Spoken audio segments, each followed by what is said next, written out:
Gur Tsabar is spokesperson for the group behind the flotilla. The video, what Minister Ben Gvir and other Israeli ministers revealed in those videos was not an aberration, it was exposure. They publicly displayed blindfolded, restrained international civilians being humiliated under armed guard as political theater.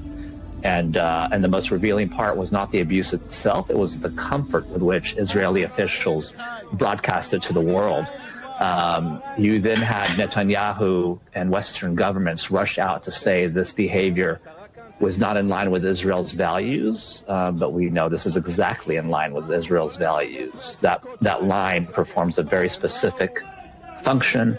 It isolated the humiliation from the system that produced it. The panic now is not over what was done.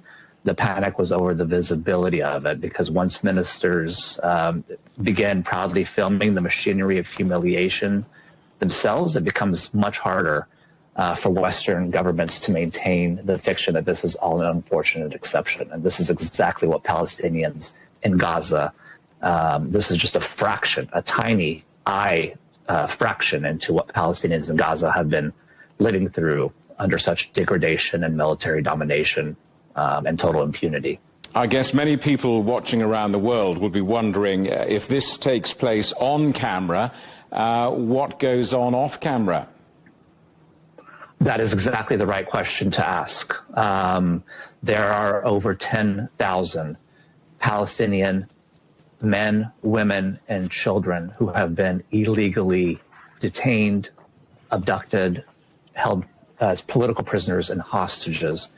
And what they are, what happens off camera is beyond anything I can even mention to you on camera with you.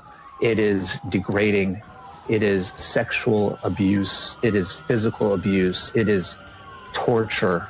It is depravity at a level that would make any viewer around the world sick to their core. And it has surpassed the edge of language that we have to describe what the Israeli mechanism does to the Palestinian people in their everyday life, and certainly to the prisoners that we get no glance into at all.